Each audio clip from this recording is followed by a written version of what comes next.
आप सभी को मेरा नमस्कार।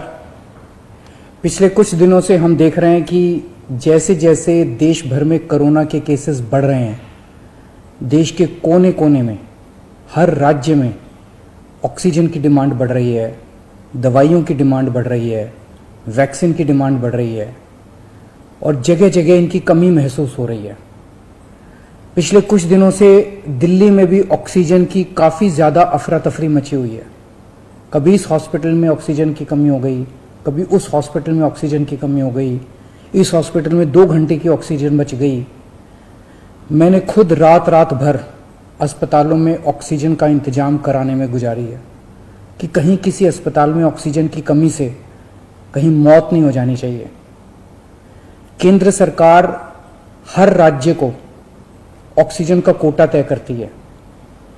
देश भर में जितनी भी ऑक्सीजन बनती है, केंद्र सरकार तय करती है कि इस राज्य को इतनी ऑक्सीजन मिलेगी, इस राज्य को इतनी ऑक्सीजन मिलेगी। अब दिल्ली को कितनी ऑक्सीजन चाहिए? दिल्ली सरकार ने अपना एक एस्टिमेशन लगाया जिसके हिसाब से दिल्ली को रोजाना 700 टन ऑक्सीजन की जरूरत है। केंद्र सरकार ने हमारा कोटा कल तक 378 टन तय किया हुआ था। ये कोटा कल शाम को बढ़ा के 480 टन कर दिया है केंद्र सरकार ने। इसके लिए हम केंद्र सरकार के बहुत बहुत आभारी हैं। हालांकि हमें अभी और भी काफ़ी ऑक्सीजन चाहिए, लेकिन केंद्र सरकार ने जितना भी बढ़ाया है उसके लिए हम उनका बहुत बहुत शुक्रिया अदा करते हैं। अब केंद्र सरकार ये भी तय करती है कि जो आपके कोटे की ऑक्सीजन है वो कौन सी कंपनी देगी। जैसे दिल्ली में तो ऑक्सीजन बनती नहीं है, दिल्ली की सारी ऑक्सीजन दिल्ली के दूसरे राज्यों से, दिल्ली के बाहर के दूसरे राज्यों से आती है। तो केंद्र सरकार तय करती है कि फलाने राज्य की ये कंपनी आपको इतने किलो ऑक्सीजन देगी, फलाने राज्य की ये कंपनी आपको इतने किलो ऑक्सीजन देगी। मान लो राजस्थान की ये कंपनी आपको इतने किलो देगी, हरियाणा की ये कंपनी आपको इतने किलो देगी। तो केंद्र सरकार कंपनियां तय करती है कि किस कंपनी से दिल्ली को अपने कोटे की ऑक्सीजन आएगी। अब दूसरी समस्या यहां पे आ रही है कि ये जो कंपनियां जिन राज्यों में हैं, उनमें से कुछ राज्यों की सरकारों ने उन कंपनियों से जो दिल्ली के कोटे की ऑक्सीजन आनी थी वो भेजनी रोक दी। राज्यों ने कहा कि पहले हम अपने राज्य में इस्तेमाल करेंगे, दिल्ली का कोटा भी हम इस्तेमाल करेंगे, दिल्ली के जो ट्रक हैं वो जाने नहीं देंगे। लेकिन मैं केंद्र सरकार का और दिल्ली हाईकोर्ट का शुक्रिया अदा करना चाहता हूं। पिछले 2-3 दिन के अंदर उन्होंने हमारी बहुत मदद की है, जिसकी वजह से अब ऑक्सीजन दिल्ली पहुंचने लगी है।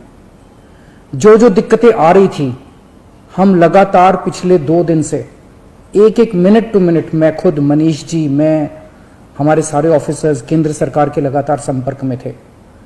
परसों रात को मुझे याद है जब जीटीबी हॉस्पिटल में वहां का ट्रक एक पड़ोसी राज्य से चलना था पर वो चला नहीं, जीटीबी ऑक्सीजन में आनी थी ऑक्सीजन, तो एक केंद्रीय मंत्री को हमने फोन किया और उन्होंने तुरंत वहां पे बात करके उस ट्रक को वहां से छुड़वाया। हम लगातार संपर्क में हैं, एक एक ट्रक को अस्पताल पहुंचाने की कोशिश कर रहे हैं। हम सब लोग 24 घंटे काम कर रहे हैं, सोई नहीं है।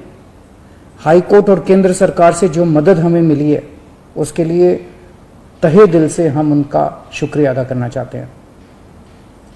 जो कोटा हमारा बढ़ाया गया है अभी ऑक्सीजन का, उसमें उड़ीसा से काफी ऑक्सीजन आनी है, तो बढ़े हुए कोटे की ऑक्सीजन को भी दिल्ली पहुंचने में कुछ दिन लग जाएंगे। हम कोशिश कर रहे हैं कि अगर हो सके तो हवाई जहाज के जरिए उड़ीसा के से ऑक्सीजन लाई जा सके। जब हमने लॉकडाउन लगाया था, मैंने आपको बोला था कि ये 6 दिन का जो लॉकडाउन है, ये 6 दिन हम आराम नहीं करने वाले, हम 24 घंटे काम करेंगे। इन 6 दिनों को हम इस्तेमाल करेंगे दिल्ली के हेल्थ इंफ्रास्ट्रक्चर को और सुदृढ़ करने के लिए। इन 6 दिनों में दिल्ली में जो ऑक्सीजन की कमी है उसको ठीक करने के लिए, दिल्ली में जो बेड की कमी है उसको ठीक करने के लिए, और हम 24 घंटे लगे हुए हैं दिल्ली के हेल्थ इंफ्रास्ट्रक्चर को और इंप्रूव करने के लिए। इस लॉकडाउन के 6 दिन जो हमें मिले हैं, इन 6 दिनों में हम पूरी कोशिश कर रहे हैं। एक और बात, ये बहुत बड़ी आपदा है। इस आपदा में अगर हम सारे लोग हरियाणा, पंजाब, तमिलनाडु, गुजरात, पश्चिम बंगाल इसमें बट गए तो भारत नहीं बचेगा। इस वक्त हमें एक दूसरे की मदद करनी है, हमें भारतीय बनना है, हमें इंसान बनना है। देश के लोग आज सभी न्यूज चैनल पे देख रहे हैं कि दिल्ली में आने वाला ट्रक किसी और राज्य ने रोक दिया, मध्य प्रदेश में जाने वाला ट्रक फलाने राज्य ने रोक दिया। ये तो ठीक नहीं है, लोग ये नहीं चाहते। देश के लोग आज ये देखना चाहते हैं कि दिल्ली ने किसी दूसरे राज्य की मदद कैसे करी, उत्तर प्रदेश ने किसी राज्य की कैसे मदद की। हम एक साथ मिलकर आपदा से लड़ना है हमें, तभी भारत बचेगा। अभी तो समय ये है कि उत्तर प्रदेश वाला दिल्ली की मदद करे, दिल्ली वाला हरियाणा की मदद करे, हरियाणा वाला बिहार की मदद करे, बिहार वाला गुजरात की मदद करे।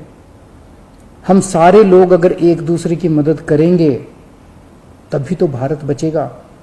और अगर इतनी मुश्किल घड़ी में भी हम सारे एक दूसरे से लड़ने लग गए तो अगर भारत राज्यों में बट गया इस समय तो फिर भारत को कौन बचाएगा। मेरी सारी नागरिकों से अपील है, सारी सरकारों से अपील है कि आइए मिलके एक होके लड़ते हैं।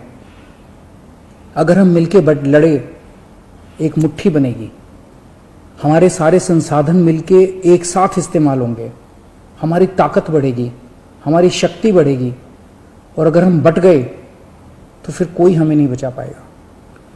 मैं सभी राज्य सरकारों से कहना चाहता हूं कि दिल्ली का मुख्यमंत्री होने के नाते मेरे से जो बन पड़ेगा, मेरे हाथ में जो होगा, आप मुझसे मांगिए, मैं दूंगा। पूरे देश की मदद करेंगे। अगर दिल्ली में हमारे पास ऑक्सीजन जरूरत से ज्यादा होगी तो हम दूसरे राज्यों को ऑक्सीजन देंगे। अगर हमारे पास किसी दवाई की ज्यादा मात्रा होगी तो वो भी हम दूसरे राज्य के साथ बांटेंगे।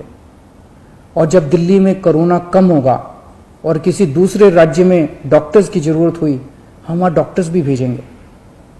हम सभी भारतवासी हैं, हम अपने देशवासियों की मदद करेंगे, सभी राज्यों की मदद करेंगे, क्योंकि ये बीमारी कोई बॉर्डर देख के नहीं फैलती। मैं उम्मीद करता हूं कि इसी भावना के साथ हम सभी मिलके एक साथ, सारी सरकारें, केंद्र सरकार, सारी राज्य सरकारें, हम मिलके काम करेंगे, एक भारत बन के काम करेंगे कोरोना को हराने के लिए। हमें पूरी दुनिया के सामने दिखा देना है कि विश्व में सबसे ज्यादा कोविड केसेस भारत में होने के बावजूद कैसे भारत के लोगों ने, यहाँ की सरकारों ने मिलके कैसे इस आपदा से लड़ाई की, कैसे हमने सारा प्रबंधन किया। भारत के लोग दुनिया को दिखा देंगे कि कैसे एक साथ मिलके इस खतरनाक बीमारी को हमने हराया। जय हिंद।